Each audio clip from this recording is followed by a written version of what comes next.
Good morning, everyone. Chip here with the Green Bay Botanical Garden for another edition of Chip Chat. Chip Chat is part of our summer-long series where we'll be talking about plastic pollution and recycling as part of our Wash to Shore Art to Save the Sea exhibit. And it's an exhibit that's made up of plastic sculptures that are made up of debris pulled from our oceans and waterways. And this exhibit is going to be at the garden through the end of September. So if you haven't seen it, make sure you're coming out to see that. You've got some time still. We're hanging out here today at Voyager Park in De Pere, and we are joined today by Kelly from the Fox Wolf Watershed Alliance. Hello, Kelly. Hello. Thanks for joining us today. How you doing? I'm great. How are you? Good. Enjoying the weather. Thanks for being here. Kelly, can you just tell us a little bit about Fox Wolf Watershed Alliance and yourself and what you do at your organization?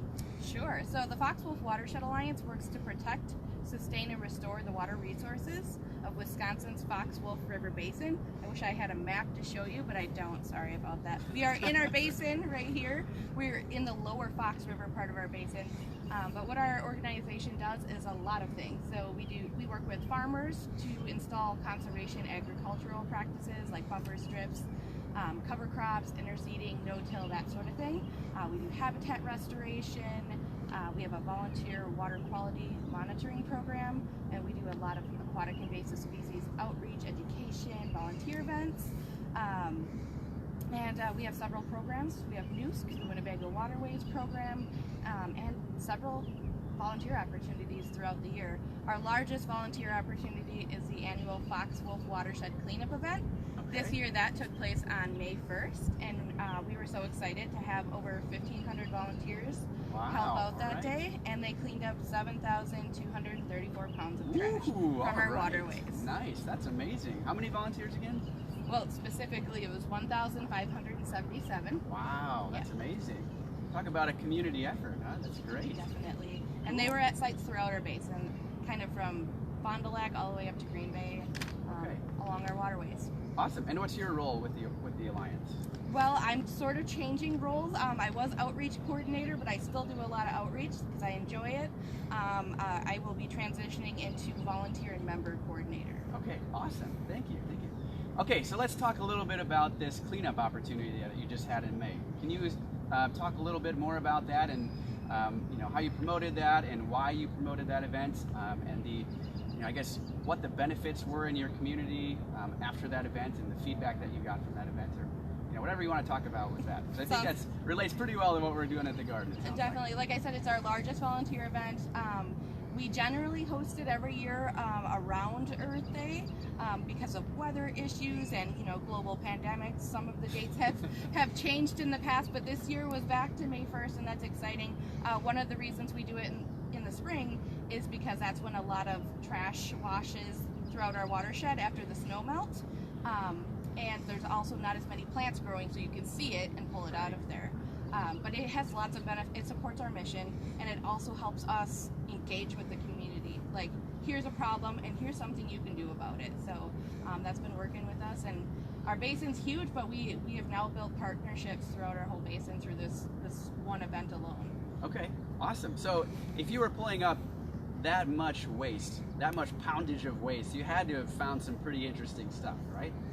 Can you talk a little bit about the stuff that you were pulling out of the waterways and things that you were collecting? Definitely. So I'm sure there's site leaders and cleanup volunteers that are probably thinking, what about this? So I'm sorry if I forgot your weird stuff found. They do tell me.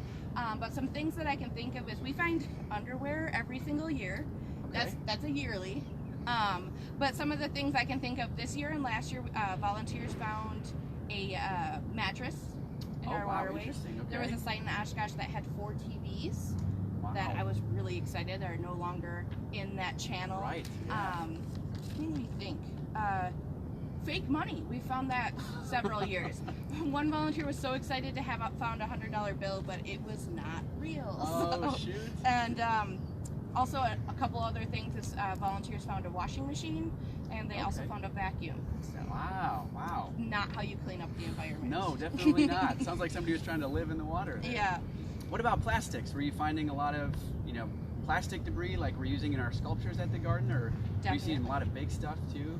So yeah, plastic is the most common type of items found by our volunteers.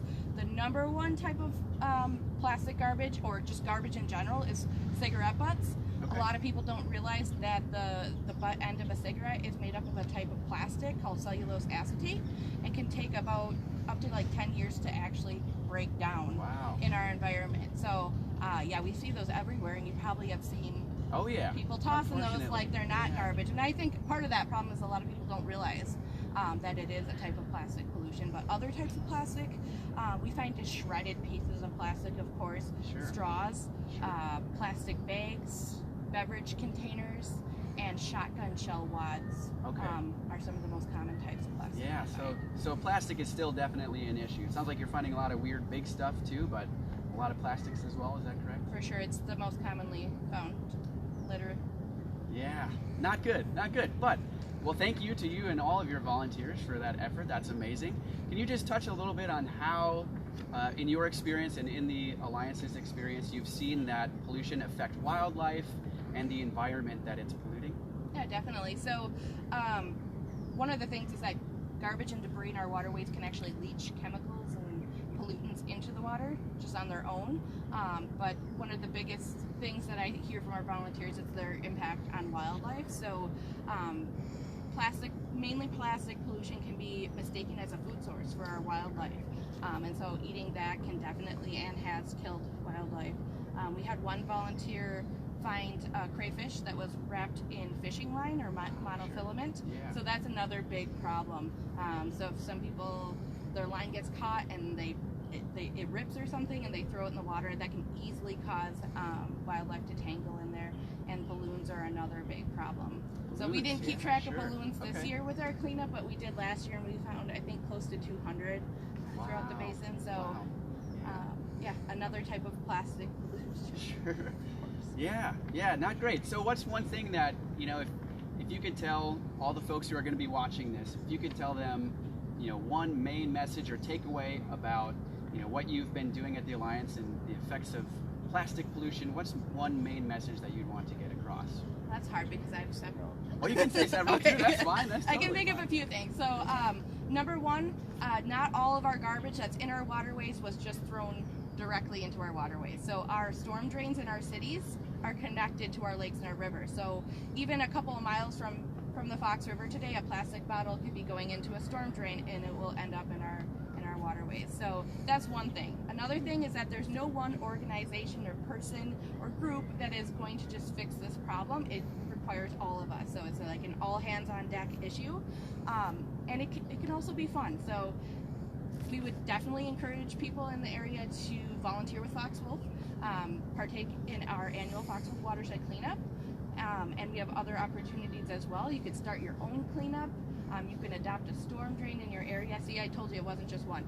So No, there's lots of things you can do. But yeah, we kind of need everyone to help kind of solve this issue.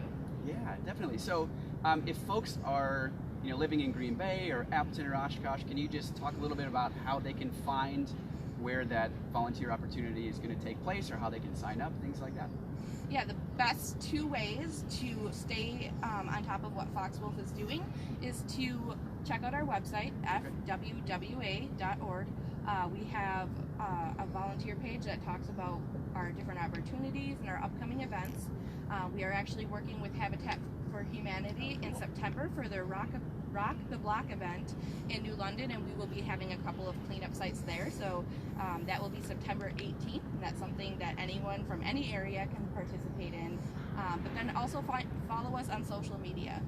Facebook and Instagram are the two places that we post most often. Okay, so if you're on social media right now, what should they search to find you? Fox Wolf Watershed Alliance. Fox Wolf Watershed Alliance. Okay, awesome. So you have a pretty awesome challenge going on right now, I hear. I believe it's called the Literati Challenge. Is that correct? That is correct. All right, can you tell us a little bit more about that? Sure. So this is something that kind of came up during the pandemic when we couldn't come together in a lot of groups. We're like, what are other ways that we can engage our volunteers and our residents? And Literati was mentioned to us. So Literati is just a free app that you can find on the Google Play Store or the Apple App Store. You download it, again, I said it's free. You set up your profile, and then if you want to join our challenge, use code 21summer. 21 summer. Okay. All right. Yes, Cool. and then you'll see our challenge, and you can join that. So how the app works is you just use your phone. You use the app to photograph a piece of litter that you're picking up. You can tag it, like what brand name it is or what type of litter it is, and then of course properly dispose of it. And then we will be having prizes for our top 3 app challengers. Trash collectors. Trash collectors. So and it tracks how many pieces you've collected. Okay. So That sounds pretty cool. You know, you're tracking the brands and stuff. It sounds like there's a lot of valuable data being collected. So make sure to check out that app if you're looking for a way to get involved. Kelly, is there anything else that you want to talk about or touch on before we wrap up here? yes, just one thing I thought of. So I've talked a lot about like picking up garbage, obviously once it's already in our waterways, but there's a lot that we need to be doing to prevent it from getting there in the first place. So I do want to just mention, you know, swapping out single-use plastics like utensils and water bottles for reusable things. And I mean, going to the grocery store, we do that a lot. So if we use reusable bags, that's a lot of plastic that we're not taking home with us. So Definitely. so swapping things out, of course, recycling things properly, not wish cycling. Not everything that's got a part of plastic in it can be recycled, of course. So doing that properly, and again, getting involved and seeing what we can do cleaning up in our watershed. So. Sure. Awesome. Yeah, I know plastic, excuse me, plastic grocery bags are really hard to recycle. So I think that's an amazing, easy opportunity for you to make a difference at home. Thank you so much, Kelly, for all the tips, and thanks again for being here today. Glad the weather held out. Definitely, this is like the best day we've had in weeks, so I'm glad this worked out. You must be our good luck weather charm. I hope so. Awesome. Well, thank you so much, Kelly. If you want to find out more about what we're doing at the garden, or if you'd like to find out more about what the Alliance is up to, you can check out our website at gbvg.org. And don't forget, if you haven't been to the garden, to check out Wash to Shore. It's going to be there through the end of September. So make sure you're coming out and seeing all that plastic debris pulled from our oceans and waterways for yourself. And thanks for tuning in. Hope you all have a great day.